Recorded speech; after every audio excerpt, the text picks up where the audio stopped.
अस्सलाम वालेकुम ट्रेडर्स, उम्मीद है आप खैरियत से होंगे। ये ओबॉक्स गोल्ड का डेली फॉरेक्स मार्केट रैपअप है। आज के इस वीडियो में हमारे एक्सपर्ट्स आपको कराएंगे लाइव ट्रेड्स और ये भी दिखाएंगे कि हमारे प्रीवियस ट्रेड्स का क्या रिजल्ट आया है। ट्रेडर्स, लाइव ट्रेड में जाने से पहले ज़रूरी है कि हम मार्केट का फंडामेंटल और टेक्निकल एनालिसिस करें। फंडामेंटल एनालिसिस में इस वीडियो में हमारे एक्सपर्ट्स आपको इकोनॉमिक कैलेंडर के साथ साथ ग्लोबल करंट न्यूज़ से अपडेट करेंगे और टेक्निकल एनालिसिस में चार्ट्स को स्टडी करेंगे और देखेंगे कि चार्ट्स में हमारे लिए क्या क्या प्रॉफिट अपॉर्चुनिटीज अवेलेबल हैं। तो चलिए चलते हैं हमारे एक्सपर्ट्स के पास और देखते हैं वो क्या कहते हैं।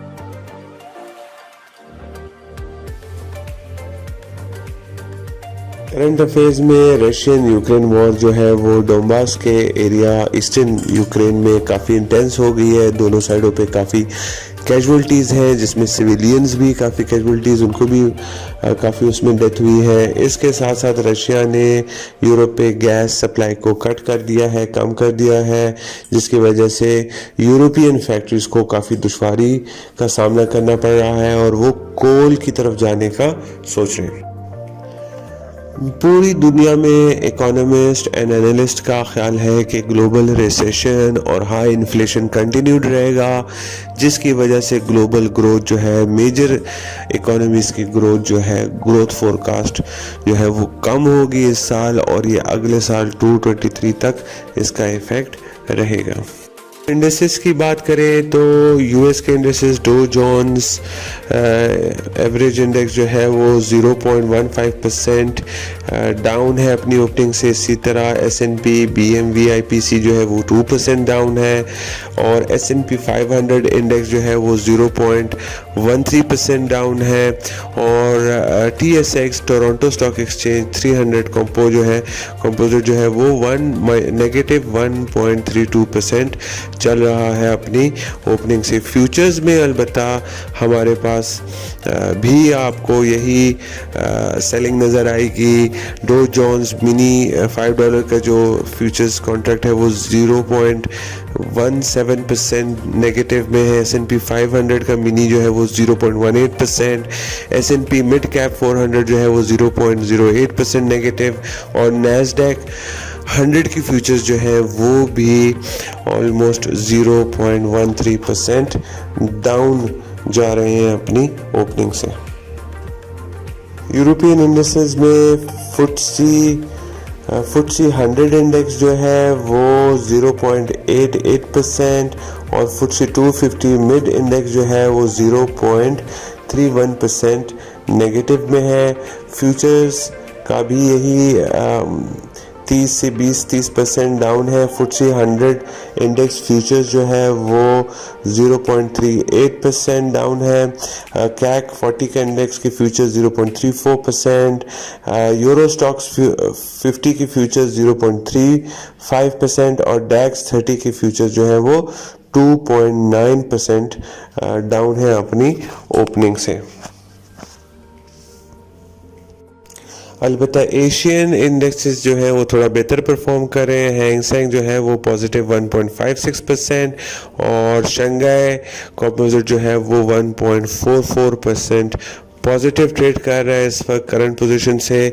फ्यूचर्स निकी के 225 जो है वो 0.3% डाउन ट्रेड कर रहे हैं। सो एशियन स्टॉक्स में थोड़ा सा बेहतर हमें नज़र आ रहा है, जबकि यूरोप और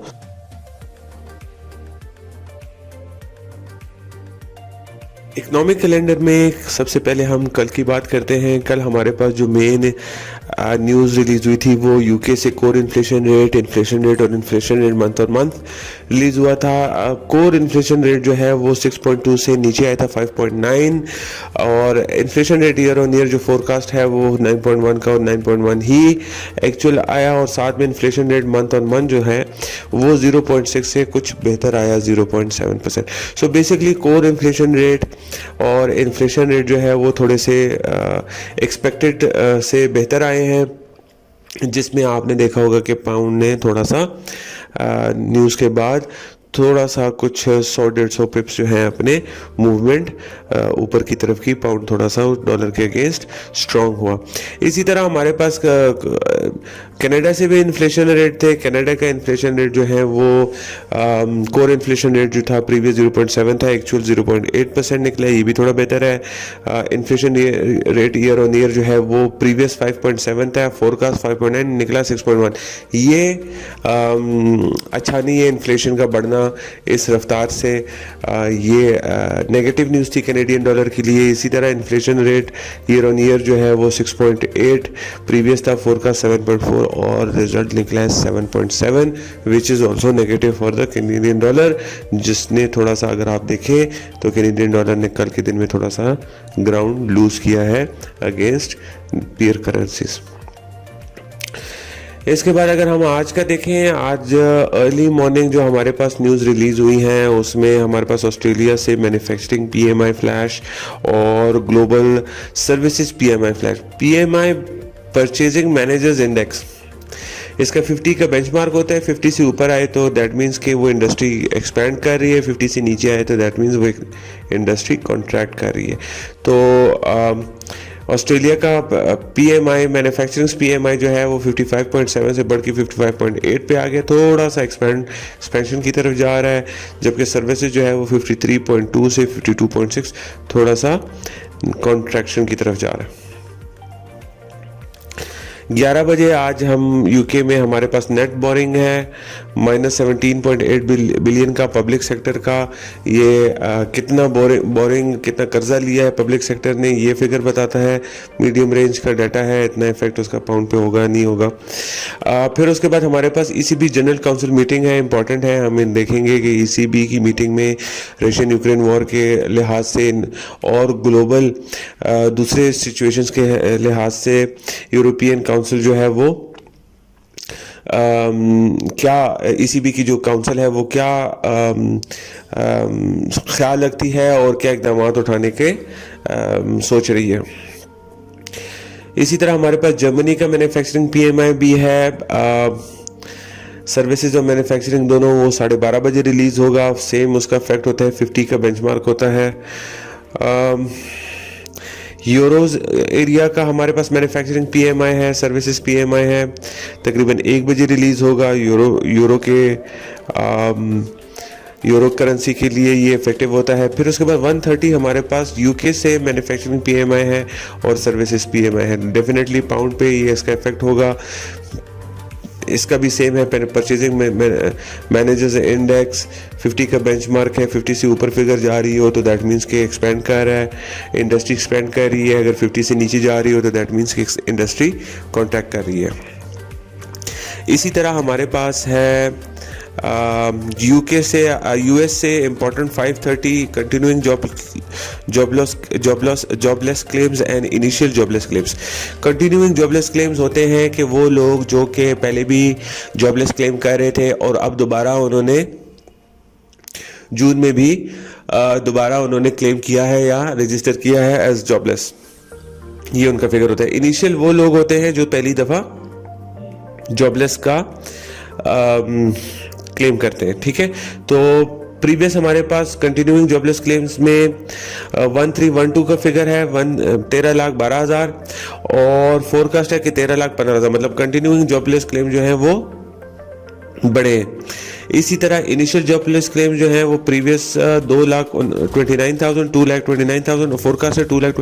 फोरकास्ट है कि वो इनिशियल जॉबलेस क्लेम जो है वो थोड़े से बेहतर आएंगे।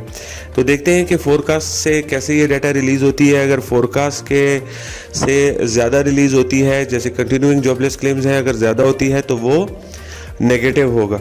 अगर वो इनिशियल जॉबलेस क्लेम्स और कंटिन्यूइंग जॉबलेस क्लेम्स फोरकास्ट से कम आती हैं तो ये पॉजिटिव US डॉलर के लिए कंसिडर किया जाएगा। इसके साथ साथ हमारे पास PMI फ्लैश, मैन्युफैक्चरिंग और कंपोजिट PMI दोनों के डाटा हैं US के, वो भी हम देखेंगे। अगर ये एक्सपेंशन की तरफ जा रहा है मैन्युफैक्चरिंग की इंडस्ट्री या और सर्विसेज की इंडस्ट्री या कॉन्ट्रैक्शन की तरफ जा रही है, वो हमें इस डाटा से पता लग जाएगा। फिर इसके बाद तकरीबन 7 बजे हमारे पास फेडरल रिजर्व के चेयर पावल टेस्टिमनी उनकी टेस्टिमनी होगी कांग्रेस के सामने, तो देखेंगे कि उनसे कांग्रेस क्या सवाल करती है और वो उसके क्या जवाब देते हैं, और उसी के मुताबिक फिर हम जज करेंगे कि इंटरेस्ट रेट के आने वाले मंथ में इंटरेस्ट रेट की पोजीशन क्या रह सकती है।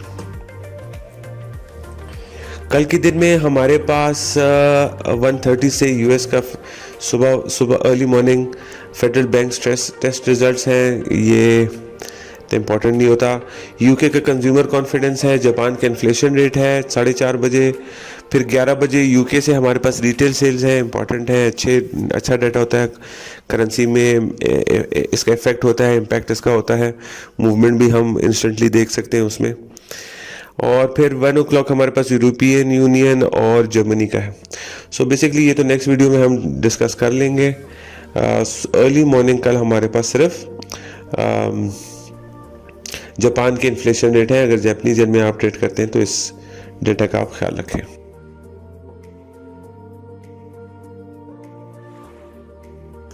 चार्ट स्टडी में सबसे पहले हम बात करते हैं यूरो यूएसडी के। यूरो यूएसडी ने कल स्टार्ट किया ऑलमोस्ट 1.0530 से, ओपनिंग की लो बनाया 1.0467 तक और हाई बनाया 1.0600 तक, और फिर वापसी पर क्लोज डे एंड पे 1.0566 पे। काफ़ी चौपी पोजीशन रही है यूरो यूएसडी की। कल की ज़्यादातर एक्सपेक्टेशंस थे कि ये डाउन अटेम्प्ट करेगा, लेकिन लिमिटेड रहा। ऊपर की तरफ भी 1.06 एरिया जो है ये इसका प्रीवियस भी एक हाई रह चुका है 4 दिन पहले, तो बेसिकली उसको भी ये ब्रेक नहीं कर पाया। आज के दिन में हम देखेंगे कि ये ऊपर की तरफ अपना 1.0600 को ब्रेक कर पाता है कि नहीं, और फिर अगर ब्रेक कर पाया तो फिर इसके और ऊपर जाने के चांसेस हैं, वरना अपर साइड जो है इसका लिमिटेड ही रहेगा। आप देख सकते हैं एक नेगेटिव ट्रेंड लाइन भी इसको कैप कर रही है। 1 आवर में जाके हम अपना ट्रेड सेटअप देखते हैं। कल का अगर आप देखें तो हमारे पास ये कल के एरोज अभी भी आपको शो हो रहे हैं। करंट पोजीशन यहाँ पर थी 1.0525 जो था वो हमारा की पॉइंट था। थोड़ा सा उसको इसने रेजिस्ट किया, लेकिन फिर थर्ड कैंडल पे ब्रेक हुआ और ब्रेक के बाद ये सीधा शूट किया 1.0600 को। अभी ये ट्रेड कर रहा है 1.0570 पे। तो आज का दिन अगर हम इसका देखें तो पॉसिबल है कि ये अटेम्प्ट करे दोबारा 1.06। मैं इसको पिछले एरोज को हटा देता हूं ताकि नए एरोज हम नए ट्रेड सेटअप कर सकें आज के लिए।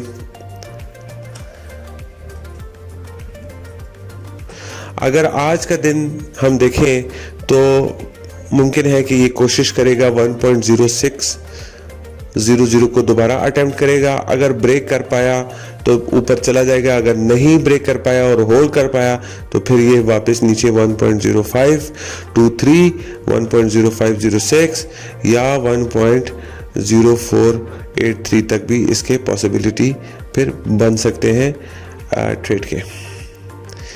तो बेसिकली अगर हमसे आज प्रेफर्ड ट्रेड का पूछें तो प्रेफर्ड यूरो यूएसडी में सेलिंग है 1.0600 के नज़दीक, जितने नज़दीक सेल हो सके रिकमेंडेड है। अगर ये ना तोड़ पाया, अगर ये तोड़ पाया 1.06 को तो फिर 1.0627, 1.0662 और 1.0688 जो है ये हमारे लिए पॉसिबल ट्रेड एरियाज हो सकते हैं जहां पर ये ट्रेड कर सके। ये इसका प्रीवियस नेगेटिव ट्रेंड लाइन है जो कि 1.06 के लगभग आ रहा है। ठीक हो गया। तो यूरो यूएसडी में आज प्रेफर्ड एरिया हमारा 1.06 पे सेलिंग है। देखते हैं कि ये इसको ब्रेक करता है कि नहीं करता। अगर नहीं ब्रेक कर पाया तो फिर हमारे पास नीचे 1.0500 तक ओपन हो जाता है, 1.0480 तक भी ओपनिंग हो सकती है। अगर ये इसको ब्रेक कर पाया ऊपर की तरफ तो फिर हमारे पास 1.0688 जो है वो हमारे पास पॉसिबल टारगेट हो सकता है। पाउंड यूएसडी की अगर डेली चार्ट की बात करें तो वो सिमिलर टू यूरो यूएसडी, उसकी मूवमेंट भी कल चौपी रही है। पहले उसने 1.2170 पे लो किया है, फिर उसके बाद उस ऊपर की तरफ 1.2325 पे जाके उसने हाई किया है, लेकिन क्लोजिंग उसकी 1.250 की लगभग ही हुई है, जहां पर उसने वहां से कल स्टार्ट किया था। आज 1.2242 पे ट्रेड कर रहा है। पाउंड यूएसडी आज के लिए भी हम अपसाइड लिमिटेड और डाउन साइड जो है उसका प्रेफर करेंगे कि हम सेलिंग में रहें तो बेहतर है। अगर हम पाउंड यूएसडी का 1 आवर का चार्ट देखें तो ये हमारे पास कल की जो ट्रेड सेटअप्स थी वो हमने आपको दिखाई है। यहाँ पर ऑलमोस्ट प्राइस थी, हमने प्रेडिक्ट किया था कि नीचे की तरफ ज़्यादा जाएगा, चौपी रहा, नीचे उसने नीचे भी गया 1.2167 तक गया। हम 1.2125 तक एक्सपेक्ट कर रहे थे और ऊपर की तरफ 1.2324 जो है हमारी एक्सपेक्टेशन थी, लेकिन उससे थोड़ा सा नीचे वो क्लोज किया उसने 1.2316 तक उसने हाई किया। आज के दिन में अगर हम देखें यूरो यूएसडी को तो डाउन प्रेशर फिर भी बरकरार रहेगा। ये जो पॉजिटिव ट्रेंड लाइन आप नीचे सबसे नीचे देख रहे हैं, ये एक की रोल प्ले करेगा। अटेम्प्ट इसका पॉसिबल है कि इस पे करे, और अगर इसको ब्रेक कर पाया तो फिर ये और नीचे जाएगा, वरना ये इसी तरह टाइट एक रेंज में ट्रेड करता जाएगा।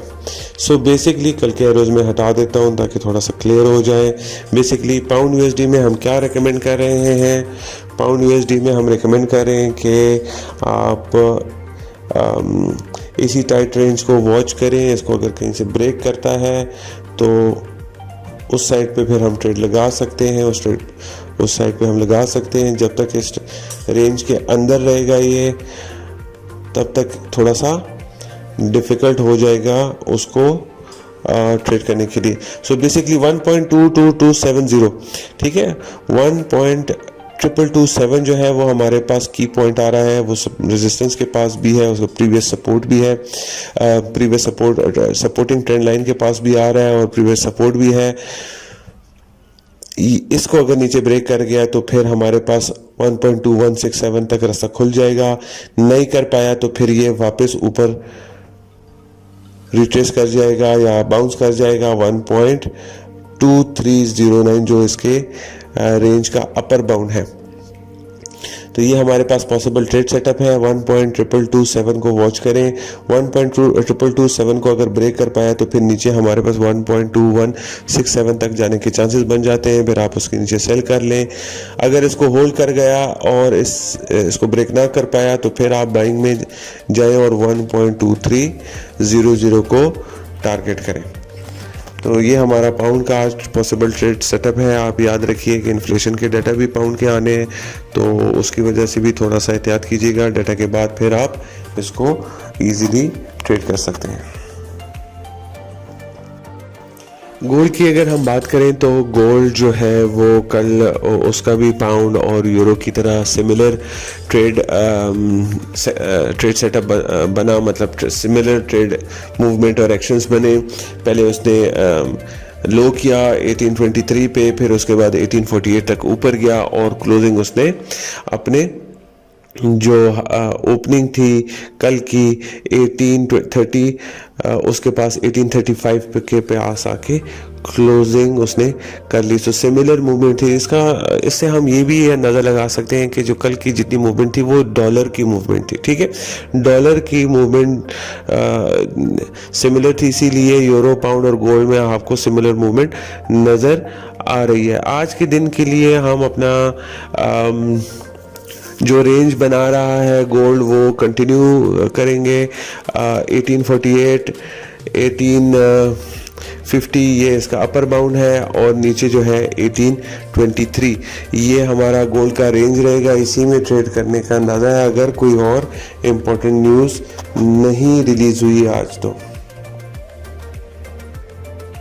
अगर हम गोल्ड का 1 आवर का चार्ट देखें तो कल हमने आपको बताया था, कल प्राइसेस यहाँ पर ट्रेड करी थी, कल हमने बताया था आपको कि ऊपर जाएगा, ऊपर 1833 तक जाने के चांसेस है और वहाँ से फिर शायद रिबाउंड कर जाए या और ऊपर चला जाए, ठीक है, अगर ब्रेक कर गया तो वही हुआ। 1833 पे इसने थोड़ा सा रेजिस्ट किया, उसके बाद ये जब उसको ब्रेक कर गया तो सीधा ऊपर 1845 और 1850 तक इसने 1845 1847 तक इसने हाई किया और फिर उसके बाद आप थोड़ा सा कंसोलिडेट कर गया है।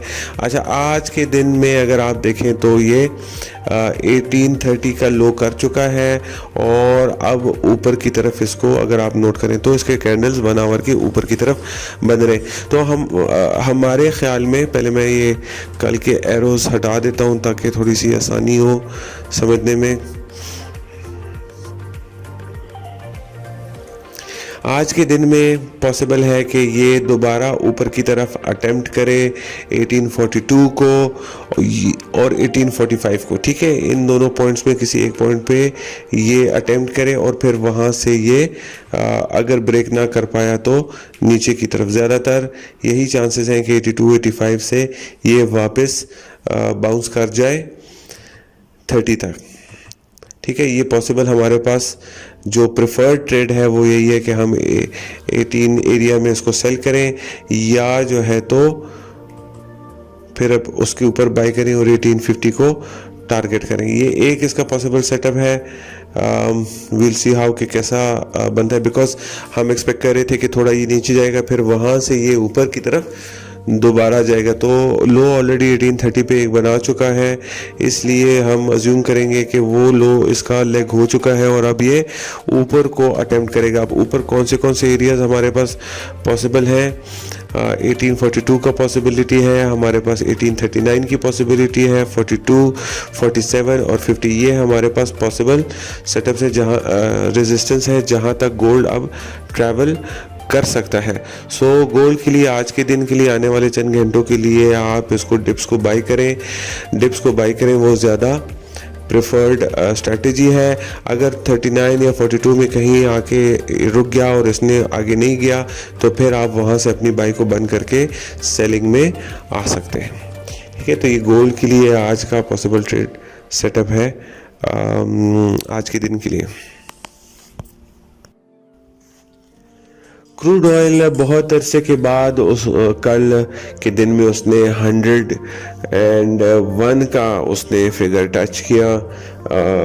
अच्छा उसका एक डाउन ट्रेंड चलता रहा, अच्छे रिजल्ट्स निकले जिन्होंने सेलिंग में रहे क्रूड ऑयल में।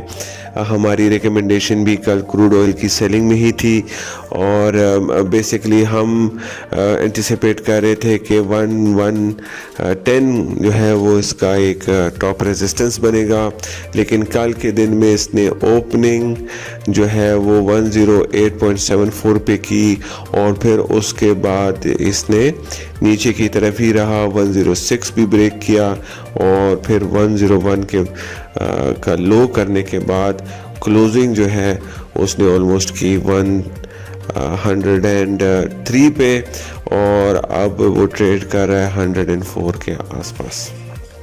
आज के दिन में 104 के आसपास वो ट्रेड कर रहा है। आज के दिन में थोड़ा सा करेक्शन या रिट्रेसमेंट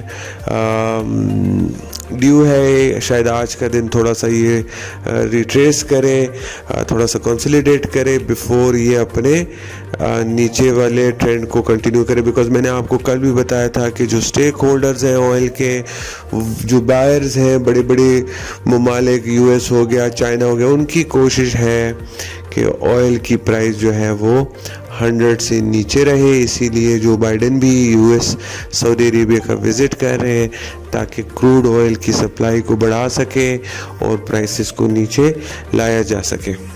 तो 1 आवर के चार्ट पे हम जाके देखते हैं कि क्रूड ऑयल का क्या पॉसिबल ट्रेड सेटअप बन सके। 106 हमारे पास कल का पॉइंट था कि 106 से ये नीचे जाएगा। 103 हम एक्सपेक्ट कर रहे थे लेकिन 101 तक ये गया। ये हमारा कल का ट्रेड सेटअप था। 106 वी वर कंसिडरिंग कि 106 को अगर ब्रेक कर गया तो फिर ये और ऊपर चला जाएगा, लेकिन 106 को ब्रेक नहीं कर पाया कल के दिन में। सो आज के दिन में क्या पॉसिबल ट्रेड सेटअप हो सकती है क्रूड ऑयल के लिए?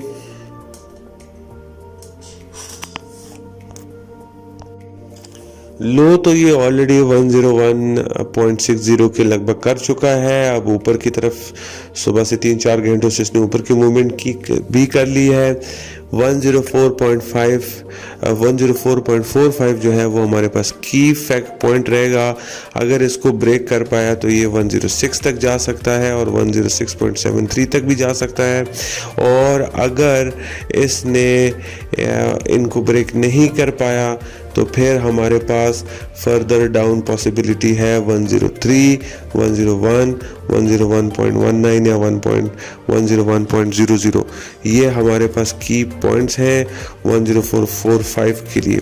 सो बेसिकली एक्सपेक्टेशंस ये है कि ये 104.45 या 105.25 इन एरियाज में से किसी एरिया पे जाके स्टॉप करेगा और वहाँ से फिर दोबारा नीचे अपनी मूवमेंट को कंटिन्यू करेगा या अटेम्प्ट करेगा नीचे जाने के लिए। ठीक है, अगर इन लेवल्स को ये ब्रेक करता जाता है साथ साथ ऊपर, तो फिर हमारे पास पॉसिबिलिटी है कि हम 106 और 108.43 भी दोबारा देख सके। ठीक है, डिपेंड करता है कि इन रेजिस्टेंस को ये ब्रेक कर पाता है कि नहीं कर पाता। सो की हमारे पास 104.45 और 105.28 ऑयल में हमारे लिए की रेजिस्टेंस लेवल्स हैं। इनको होल्ड करता है तो नीचे की तरफ इनसे सेलिंग लगाएं, अगर इनको होल्ड नहीं करता ब्रेक करता है तो यहाँ। ट्रेडर्स, आज की वीडियो के लिए बस इतना ही। हमारी कंपनी ओबॉक्स गोल्ड जो है वो पाकिस्तान मर्केंटाइल एक्सचेंज की मेंबर भी है और SCCP से एज अ ब्रोकर रजिस्टर्ड है। हम फॉरेक्स ट्रेडिंग में free of cost trainings provide करते हैं, सिग्नल्स प्रोवाइड करते हैं और रिसर्च मटेरियल प्रोवाइड करते हैं।